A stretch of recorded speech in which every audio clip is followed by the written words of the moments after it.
about us that can make it a little bit sometimes more difficult to get along. Only humans have sex face to face. Now I know that don't go for all of y'all, but for the most part, this is a unique thing that humans do. This is how they reproduce, is face to face. Only humans sleep on their backs.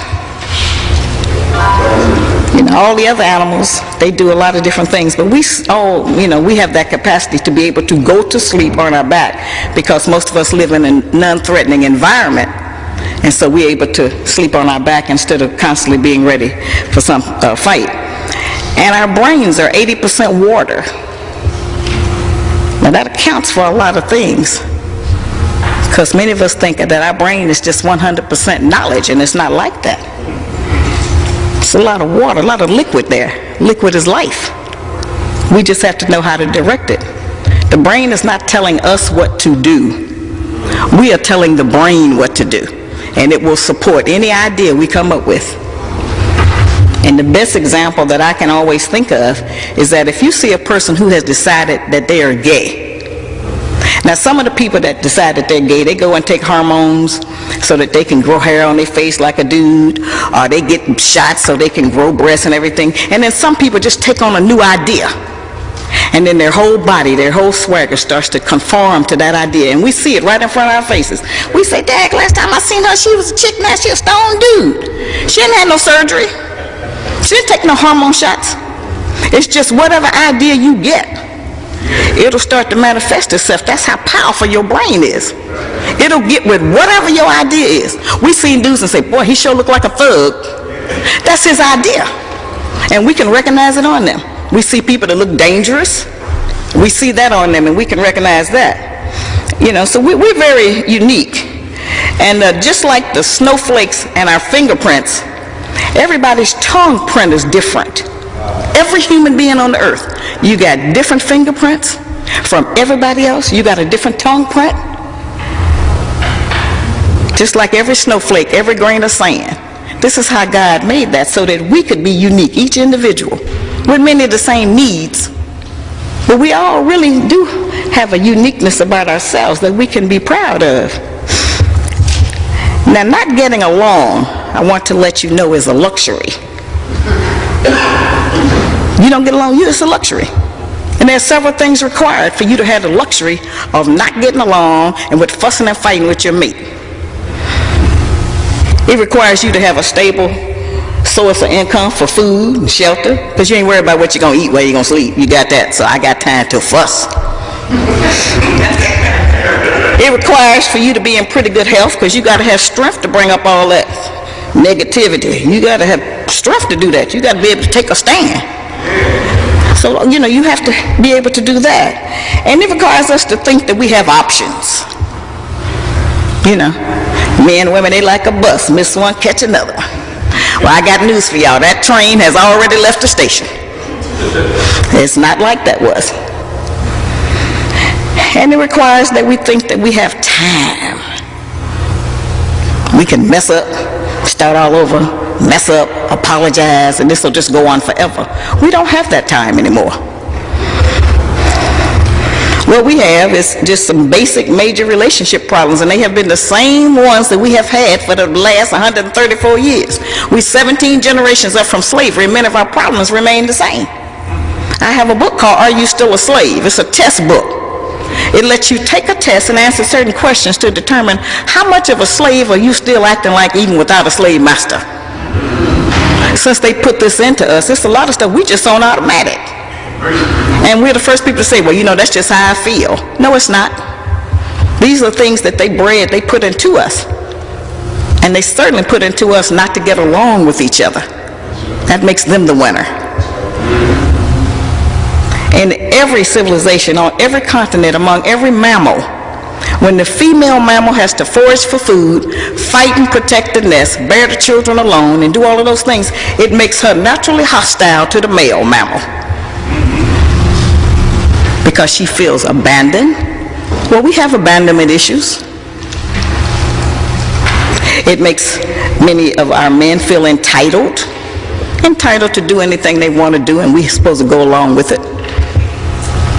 They put a lot of confusion into us that have made us bring that confusion even down into the world, into our children. And we have set them up for failure in their relationships because they're not doing what we tell them, they're doing what they see. And if they don't see us getting along, if they don't see our men respecting our women, they don't see our women respecting our men, then this is what they go into practice. We have a problem with fidelity and jealousy. That's really, we have a problem about lying. We especially charge our men with lying. That's a serious thing, this lying issue. We want y'all, when we ask you a question, we want y'all to testify. We want the truth and nothing but the truth. So help you, I'm going to nag you forever about it. So this is something that we do to try to get to it. We say, well, if you had just told me you didn't want to be with me no more, then I could have handled it. That's a lie. No man in here need to believe that. Okay? That is never going to be the truth.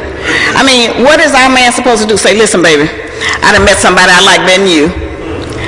We have better sex than me and you. She got a good job. She got a car. She ain't got but one child. And so I don't want to be with you no more. How is that going to go over? Well, we're going to say, well, yeah, listen, thank you, brother. I'm glad you told me. That's not how that's going to go. So when we put our man in a position where he can't bring the truth, and then when you all tell us a lie, then we get very angry because we want you to testify. Now, testify was a word that used to be used in the Roman courts. And if a man wanted to tell the truth about something, then he would swear on his testicles. Now we know the last thing y'all gonna do is to swear on those. Okay? So perhaps sometime our expectation about some of these things might be a little bit outrageous because we have so many insecurities. If you go outside the door, where you going, when you be back, who you gonna be with? How long you gonna be gone? Who you gonna be standing with? How much money you gonna spend? Who did you see? Well, what happened while you was there? What did he say? We better than the FBI. Okay? And that's an unreal expectation. See, there are a lot of lofty ideas that we can talk about relationships, but we have to deal with some basic principles that we still haven't got straight. And people tell me all the time when I go out, they say, I really like that sister because she's down to earth. Well, hey, we live on the earth. This is where we have to be, down to this earth. This is the only planet we got life on that we know of. We live right here on this earth. And these are earthen issues that we are dealing with. And as sisters, we need to, this is a really serious issue.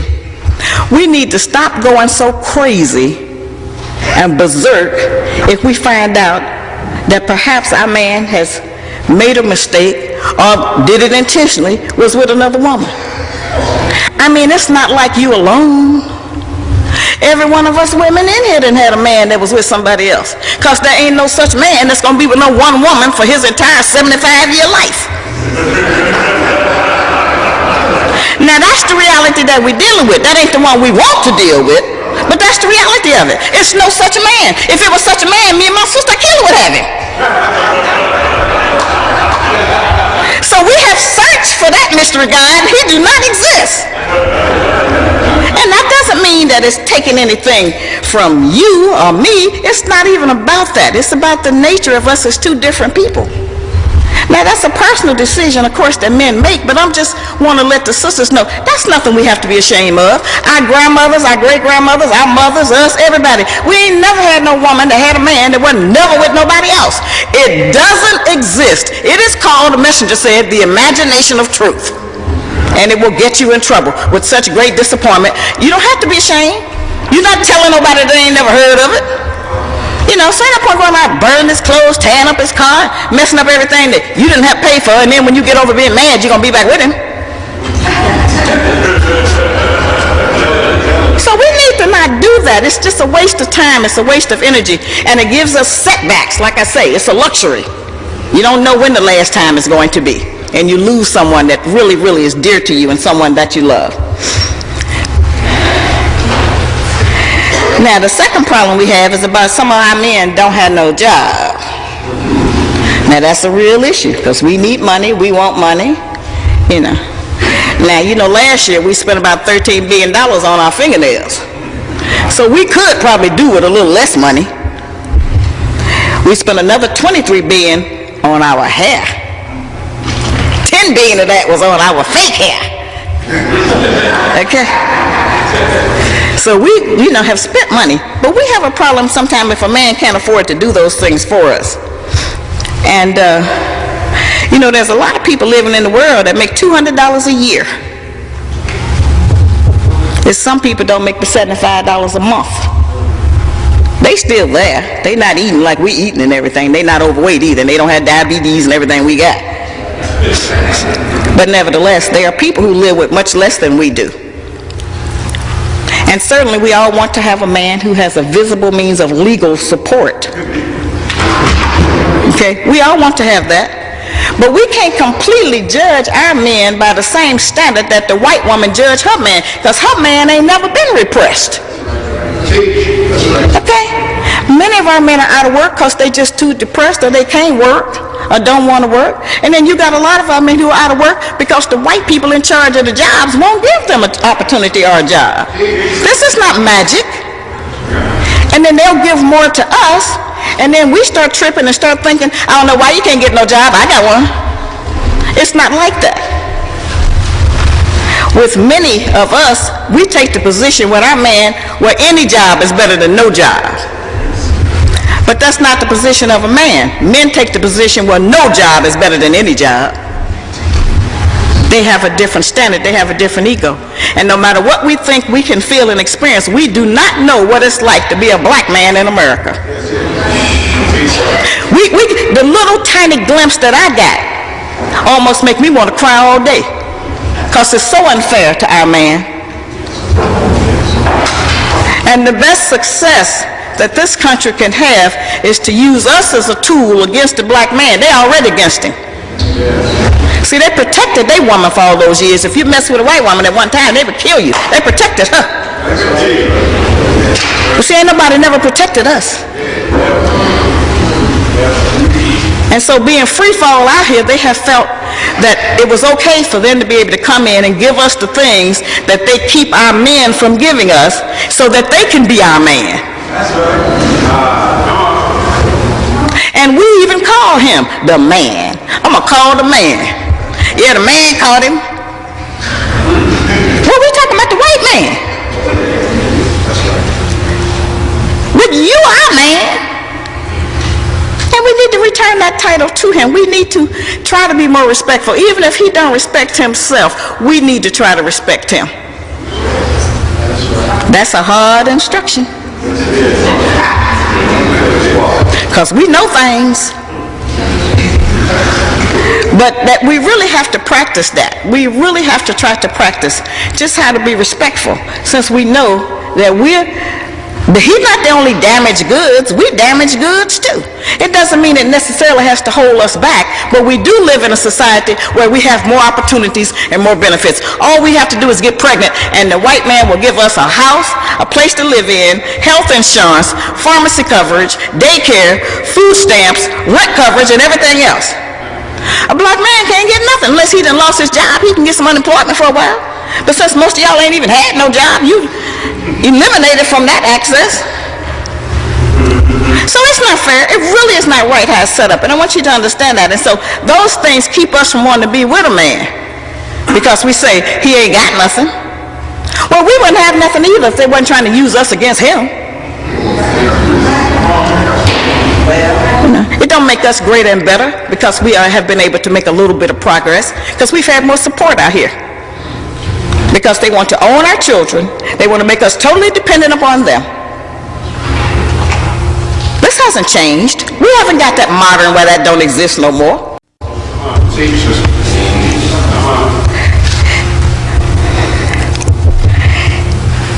We have to stop looking at our men as sex objects. Now that's a turn, isn't it? That's how come you have so many sisters that's disappointed, because the only time they get along with their man is when they laying down. Once the man stand up, we don't want to be in it no more. He might tell us what to do or something. All bets are off. That's the deal breaker when you start trying to tell me what to do.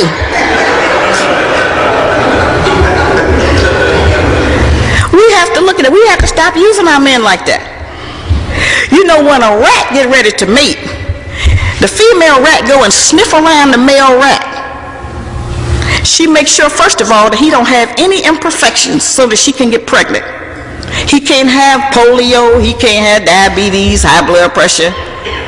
He can't have heart disease or none of that, or she don't deal with him.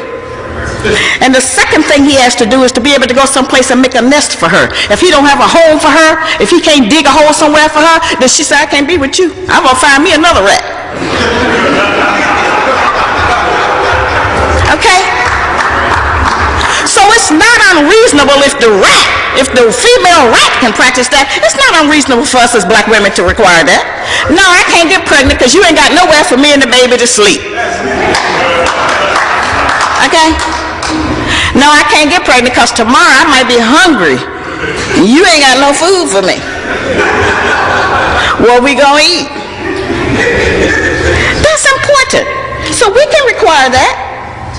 So we need to, when we see a brother and he's down, leave him there. Because if you pick him up and drag him up, he gonna leave you the first chance he get, because he want to be around somebody who think he was always up. That's how that works. You can't make no man. You can't get with no man who ain't got nothing and buy him some shoes, buy him a coat and a hat, and then when you get mad, want to take it back. You can't buy no man. If you want to make a man, you have to do it with your own son, your nephew, your cousin, a boy in the community. You can take a little child and try to grow him up, but you can't take no grown man and turn him into a man. That's a waste of time. And any investment you make, you will fail. That's just the truth of that. And it's going to be hard because they be needing so much. Show up, ain't got no underwear, ain't got no socks, just whatever it is, okay? Leave him alone. He'll get some. I guarantee you, he'll get some if he want to be with you. We set the standard. And if there ain't no standard, then he don't live up to nothing. Because they want to be with us, whatever it costs, whatever it takes, they want to be with us. But if we make that so simple and so easy that no matter what, we'll just accept that and go along and, just to go to bed with him. You know, in your entire life, you only spend about 2.5 hours having a climax. That's all total. Whatever you done told yourself, it's a lie. It's 2.5 hours. Okay? So that little bit of time is not as important as all the other aspects of the relationship. That's what I'm trying to tell you. Don't nobody break up over sex. People break up over issues like, you didn't close the bathroom door, you didn't put the seat down, I'm tired of sweeping the floor, how come you don't help me fold the clothes? Anything. We break up over that. You come in too late. Well, where's the rest of your money? How come you gave your mama some money? I mean, we break up over all of those kind of things. We don't break up over sex. So it's a value, but it's not the value that we have placed on it. It's not the only thing to do. You have to have something to talk about, some kind of aspirations, some kind of goal. And you might even need to have good credit. That's the new criteria now. I don't want to see your HIV card, I want to see your credit report. Now, if we just base it on that, we know ain't none of us going to be together. We may as well not even try to have a relationship if it's going to be based on credit. Because we just found out about that. We've been there 135 years. It's only been 2 years that we've been learning anything about a credit report. Nobody never taught us about no credit. It's really sad, but this is where we are. We got to look at where we are and stop tripping, pretending we someplace else because that's where white people are or because that's where they set the standard. We got to start where we are to make the change and to make an improvement. It has to be what we are doing. And raising our children, that's an issue. Over 60% of the black babies in Philadelphia are aborted. That's probably very similar here in D.C. because this is a nationwide phenomenon. White people trying to have babies, we're trying to kill ours. Now there's simple remedies for some of that. If you don't want to have no baby, don't get pregnant. Don't have unprotected sex.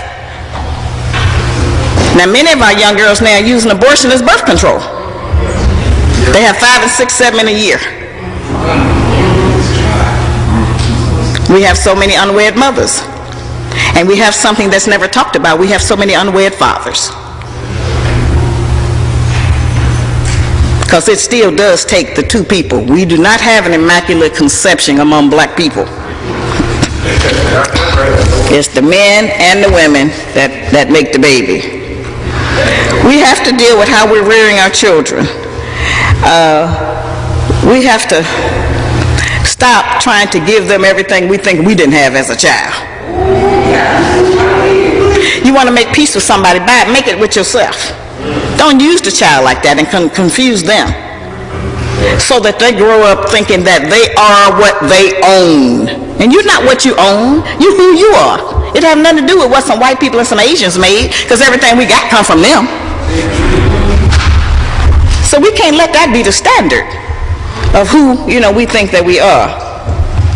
It was a merry-go-round we used to have our children on, but now this thing is moving so fast, it's like a roller coaster. We can't keep up. We can't teach them that the brand name clothes is more important than their math test. We can't neglect the children in the name of I'm working to take care of you. Those things have to go hand in hand. And it's almost better if you let your child sit with his daddy on the curb who ain't got no job, then we as women keep sitting in the house talking about we can raise a boy alone. We can feed them alone and clothe them alone, but we can't raise them alone. We don't know how to make no man, or all of us would have a man. So we know we got some kind of problem up in there in that area of trying to deal with, how we gonna get along or be with a man. And then we see a lot of grown men, and we'll go out with them, we say, you know what, I ain't going out here no more. He is so silly. Well, he didn't get grown and get silly. He was silly when he was a little boy, and didn't nobody interfere and interrupt and help him. So we have to take a position that, okay, if we're going to be a mother, then we could deal with our girls. And everybody in America see the condition, mostly black girls. And we're big girls. And they're not in good condition, most of them. We got waylaid with a lot of material things. We've gotten waylaid with sex. They've whipped us into a frenzy with this whole sexual thing. That's the total goal. And we got it all mixed up. And as a result of that, we're not making the relationship legacy that we want to make for the future. We're not showing the image that we want our children and grandchildren to see so they can go out and act like that. What we're doing is not good. And we also, on this argument thing, we have to let our men win some of the arguments. I know that sounds painful. But it's okay to let him win sometime. All you got to do is grit your teeth and say, that's right, baby, you're right. Okay. We ain't got to win every argument. You can be right, and you'll be right by yourself. Don't be right all the time. There's no winner in that. We don't give them an opportunity. Men, a father is not another mother. He's not going to discipline the child, talk to the child, or deal with him like we do. And every time our man try to say something different or teach or tell the child something different, we got to protect him. Oh no, don't you deal with him like that. And then when he go up and have an identity crisis, or by the time he's about 12 or 13 and out of hand, then we want to call the father and say, you better come and get him. See, this thing is repetitive. This is not just going on today. This is what's been going on for the past 50 years. since the oncoming of new black millionaires, of the material items and the technology advancing where you have all these material things. All of that has created that for us, so that we're not even real with the people that we be with. We manufacture some kind of personality, so when we meet somebody, we can think we're somebody else. And then after about 60 days, when the sexual attraction wear off, and you start meeting that real person, you decide, I don't like them at all. Who is that? Who are you? You know, listen, baby, you're going to have to go. Because this is how it works. It's more lies told in the first 2 and 3 weeks of any relationship than at any other time in your life. Now you're talking about some humongous lies, some gigantic misrepresentations about what you got, who you are, what you drive, where you work, what your history is, everything. We just lie because we want to make a good impression, and we want to be accepted and admired. We don't deal with the truth that you can't maintain that. Pretty soon it's going to be, baby, can I get some gas money or something? Something is going to come up that we will know that it's not the truth. This is our life. This is our life. This is what we live in. And the reason I can tell you these things is because they go on in all our house. We think something different going on in everybody's house. No, it's not. The same nonsense is going on in everybody else. It's not different. You think you're different. It ain't different. It's the same. It's not different. Which is why we need a group solution to help us to start working on something. It's not to go out and join the organization. It's not to go, get in this club or group. You got to start where you at. You got to start at home, at the person you're looking at. Whether it's your family, whether it's your man, your woman, whomever, start trying to get along with them before you come out here in the street going to protest something to help somebody else get along. Sometimes we go out, we can't even make it back in the car from a protest. We be fighting and arguing in. This hypocrisy. That we all go into some kind of mass hypnosis and pretend it's not going on. It's going on, and it is destroying us year after year after year. See, we have one thing in common. We have a shared ancestral slave history. But we can't get away from that. We have come through the same thing. It's in us genetically. All our fears, our insecurities, our hatreds, hatred of self, hatred of anybody that look like us, all of that was bred into us. And so when those things come up, we have to be able to fight against it and say, no, I'm not going to do that because I know that's what they want me to do. I'm going to take a little bitty step. I'm going to try to just do something different. I'm going to try to do for self, some kind of way. And the sisters, we have to take our hearts, as I said, because I mention this again because this is so important. We have to take our heart out of our vagina. Okay? That's not where your heart is. Don't let a man win your heart because of that. He got to win your head. He got to win your respect. He got to, win your honor. And he has to try to help us, not do it, because nobody can really make you happy. Happiness is a thing that you have to decide as an individual. And so all that, I'm looking for somebody to make me happy, you going to be looking forever. You ain't going to never get finished looking. Because that doesn't exist like that. You have to decide, you know what? He all right. I'm going to hose him off, dust him down. We're going to be okay. I'm going to make it with him. I'm going to cook him some food. I'm going to cook, period.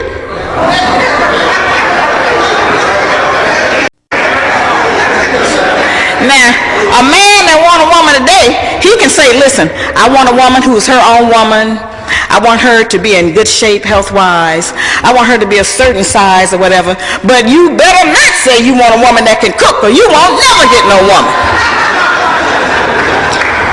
This is how crazy we have become. Food is what sustains life. How are we going to decide we don't want to cook the food? Historically, it is the female that go out and get the food and bring it home and cook it and serve it. Now, that's the history. That's on every continent. It's only in America where the female goes to the Chinese restaurant or McDonald's and bring the food home. That's not quite what our history is.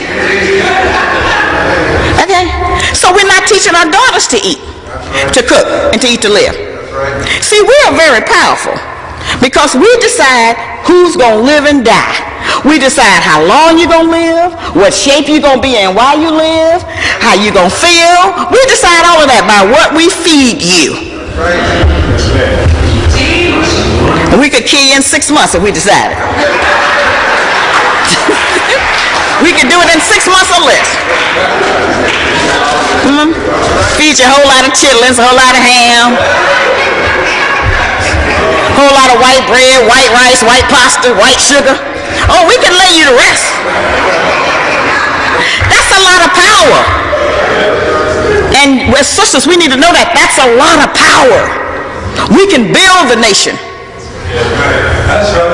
We can help our men to be able to see a long time, to have good virility a long time. We can do that by what we feed you.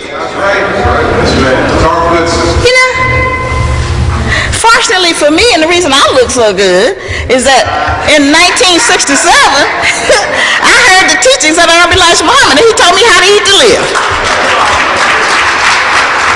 He said, and you can look like this when you get old. Okay? But there's all kind of information out here now about how you can eat, how you can prepare food, get the children off the sugar. We can't give up our culture just because we live in America. We can't give up being black because Barack Obama is now the president of America. Okay? We're not multicultural. We are one cultural. We are not African Americans. We are American Africans. That's a different result. We are what an African looks like after being nearly destroyed here in this country by the white people.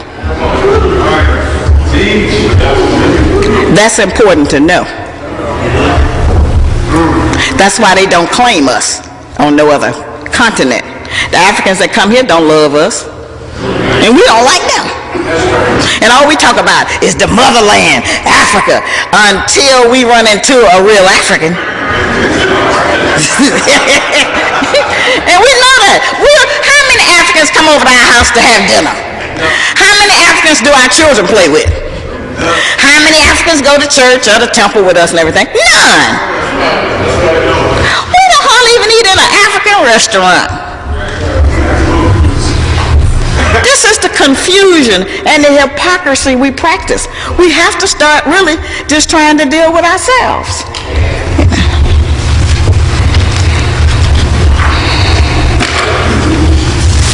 We have come a long way, and I don't want to take that away from us.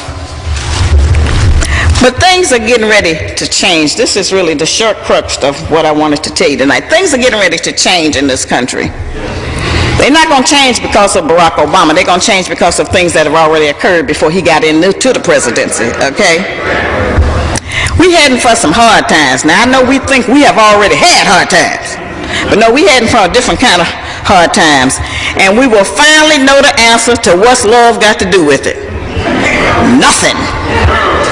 It's going to be survival. Whole paradigm getting ready to change. As I said, not getting along and fussing with our mates is a luxury. You're getting ready to be surprised how good you can get along with somebody. You're getting ready to be happier than you ever been.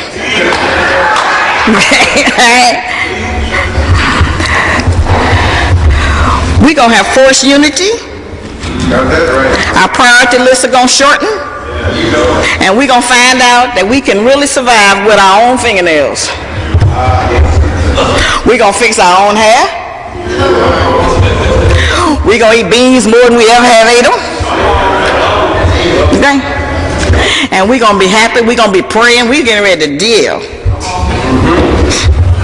And words like keeping it real going to take on a whole new meaning. Okay? We have to be able to be ready for this time that's coming. We need to cut our spending some. all that time in the club, we need to try to stay home at night and see if it really will run us crazy. We're going to have to get our sisters off the street hanging out all night. We're going to have our brothers stop killing the rest of our people who are on the street with drugs. And if you got any guns, you better save them for your real enemy.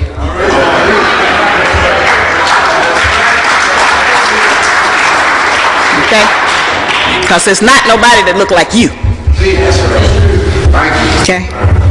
We're going to have to prepare for the day of want, which is coming quickly. Okay? And all the brand name clothes you got, you will be willing to sell them for a loaf of bread. That's going to be the real relationship. As I said, not getting along, it's a luxury. And the time is up now. Now, you know, many of us are already out of work. We have somewhat adjusted to it, so we're ahead of the curve. But now you got a lot of people out here who getting ready to get out of work and getting ready to lose their houses, their cars, their credit cards, and all those things, and they're going to have a hard time. And they might be ready to take that frustration out on you. So that means you're going to have your house secure. You're going to have you some cangers or something put up. And you're going to have to teach your children that they can't have every game that come out that the Asians put out for $49.95. We're going to have to shake these priorities and do this a little differently. And you will be surprised that as you are starting to deal with mere and sheer survival, a whole lot of them arguments, they're going to just dissipate.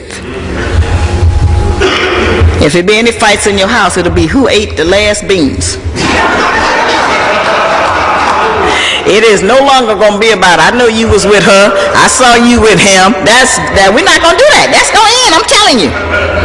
And I want you to remember that I'm telling you this. That's a luxury. Your relationship legacy has to be one where you have set an example, where you lead by example. And you may have to talk to a whole lot of people before you finally run into somebody that makes some sense. Okay? It may be just somebody that's in peace. Because sometimes when a man especially is with a woman who is in peace, then he can produce more. He has the spirit to go out and try to do something. But you can't nag no man in the ground and then expect him to go out and want to give you nothing. It don't work that way. I know. And I know the same way you know.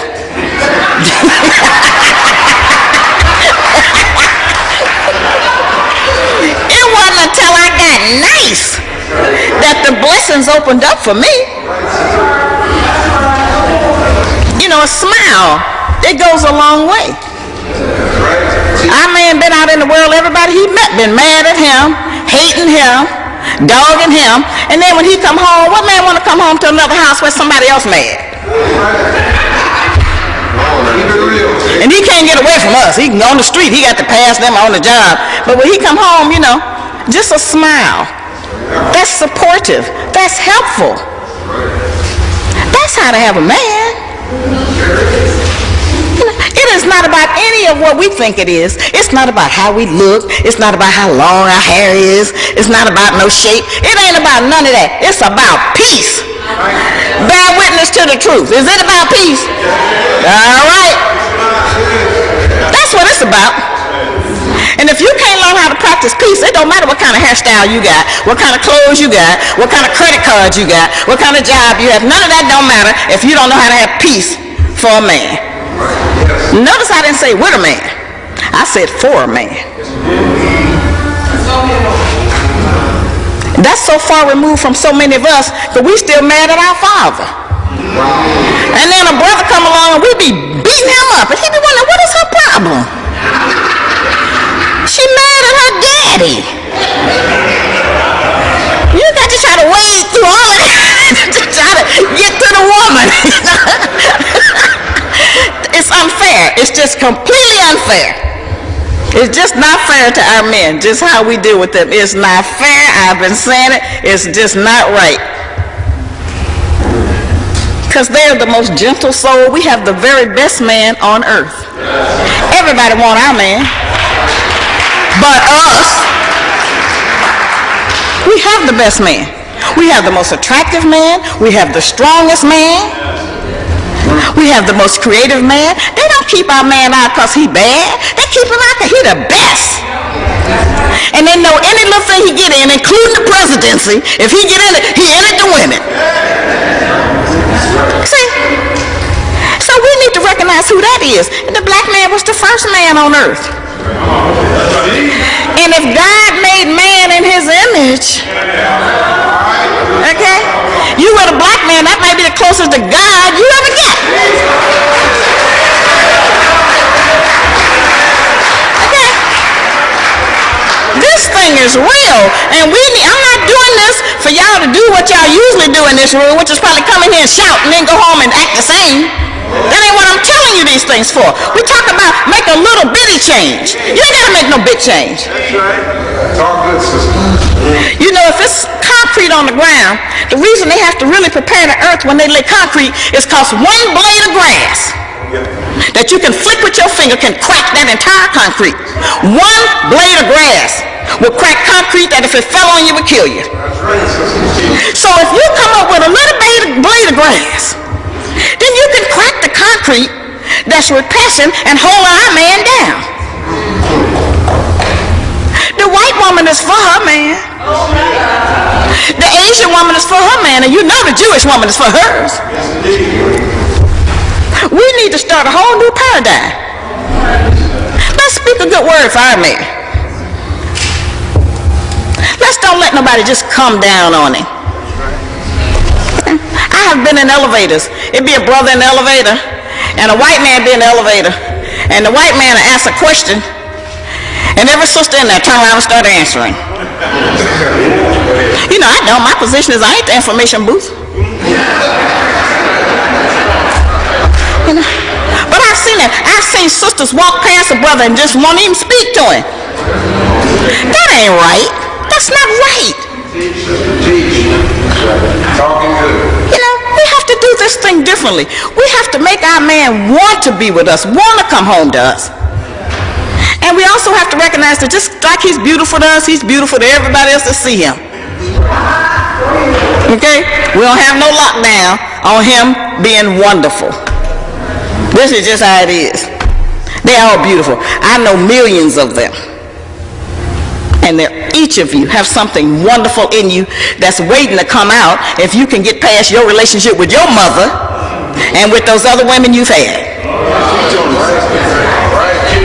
See, we got all of that is in there. It's all in there. It's all buried. It's repressed. But it ain't that deep because of one little scratch. You know how we argue with them. We be having a real hot argument. And then next thing we know, we talking about their family, their roots, their feet, everything. You know, we just do it unfairly because we so ready with it, you know. We so pent up. We ready to fight it out. And we can't win. Even when we win, we lose. So we want to try to just be kind to each other and try to do that differently. We need to protect our children. Here's something that sisters we can do. Protect our children from future back pain for our men and from our little girls from having a weak uterus. The book bags they're carrying should not be any more than 25% of their weight. These books that they're giving them in the school, that they're not teaching them out of anyway, sometimes weigh 30 and 40 pounds. That's too much. Check your child's book bag. There's a project for you. Go home and see, and if that book bag is too heavy, get to the school and demand that the teacher carry the book bag around all day. See what they think about it. Because it's really injuring our children. We have to protect our children from premature sexual arousal. Now that's very important. Stop letting them look at all of them filthy sexual innuendo movies and videos and all of that. Little children can't handle those emotions. And unfortunately, our men have not been able to develop the kind of discipline that keeps them from hitting on young girls. So we have to teach the children how to at least dress and function in a certain way to try to protect themselves. This is something that we don't address that we need to do. we need to recognize that the people who are telling us now to date other men of other races and nationalities, they're not really for us, sisters. See, other men in other races and nationalities have always had access to us. That ain't new. Usually by force. Okay? So we not only insult ourselves, we insult our men. We insult God who made our men by trying to be with some other nationality of people and pretend you somebody else. You got to deal with self. Okay, we got a whole shipload right here in this room. We got the same shared experience. Okay. I think there's something else that Barack Obama has been able to teach us, and you know we are glad, as a Muslim follower of the teachings of Honorable Elijah Muhammad, I am so glad that we have a black man in the White House who do not have a slave name. Now that is progress, and that is a good example. Now let me show you how you feel about it. Everybody in here who got a slave name, raise your hand. That's too many. That's way too many. Need to work on that. See, the white man don't care what you call yourself, long as you don't change your Social Security number. You can be Spider-Man, just keep that same number. Okay? You know. So don't be afraid to take one of your own African names. Give him back his name. Yes. You don't have to tell no Jewish mother, don't name your child Adolf Hitler. She know not to do that, that's an insult to her culture. Okay? So everybody with a slave name need to start recognizing that. You need to give them back their name. I don't care if you got it from your mom and your daddy, it wasn't theirs. Nobody can get off the ship named John and William, Martha, Tamika. There's nobody on the ship named that. Not one person. Pick you a name. Get one of your names back. That's the first step in reclaiming your own. And since we have an example now, this beautiful brother and his family up there, his name is Barack Obama. He's not Willie Jones. We wouldn't even want him to be President Jones. See? So that's a sign. We can do that. Get your own name. Don't make up no name. We already have names. Get a name book. Get your own name. Then look at the power of signing your own name. Answering to your own name. And I get called everything. Shahrazad, Shahrazad, anything. It's all right. I say yes. Anything is better than Sally me. See? It feels good. I can flip that, and then I go play sometime and they'll say, well, who do we make the check out to? I say, well, what you mean, who you make the check out to? I say, you make the check out to Shahrazad Ali. Oh, okay, sister, I didn't know. You didn't know what? So we ain't talking about you having two names. Okay? I don't want to see you and say, how you doing, Malik? And then somebody come by and say, hey, Rudy, man. Okay? Get your own name. Own your own name. Tell your children about how you got robbed of your name. Stop protecting your children from the truth. Tell them about slavery. Tell them who their open enemy is.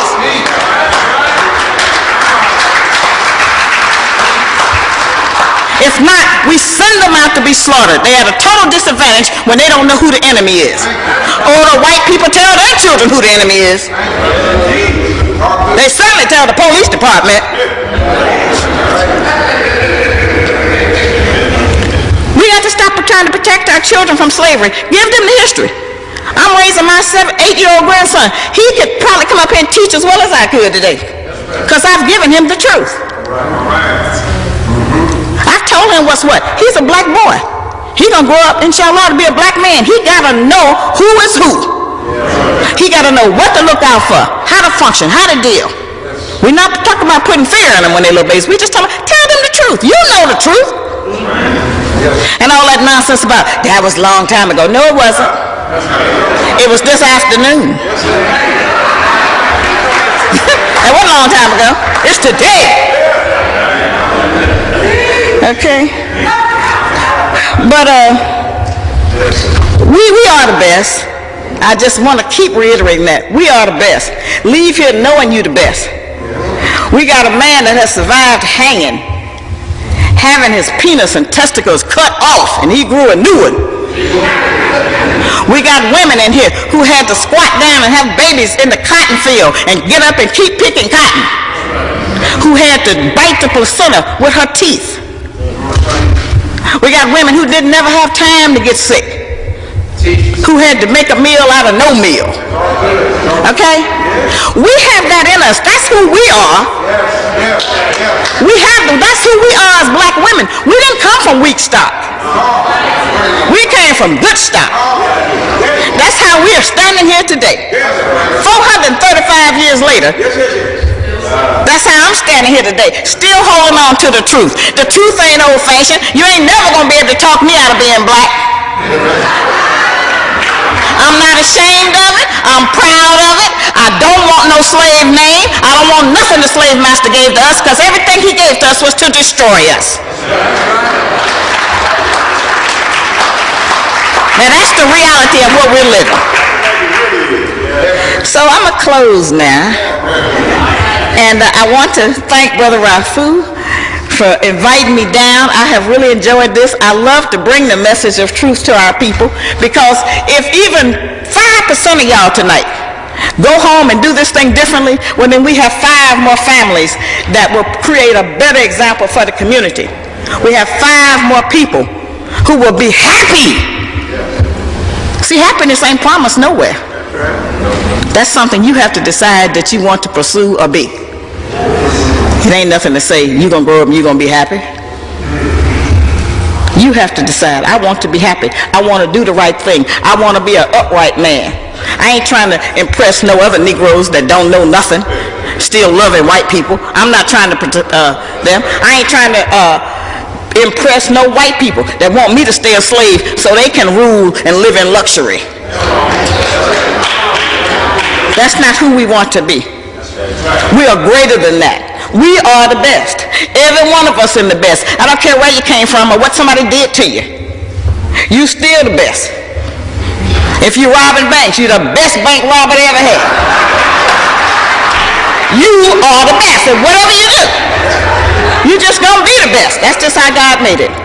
Assalamu alaikum. Thank you.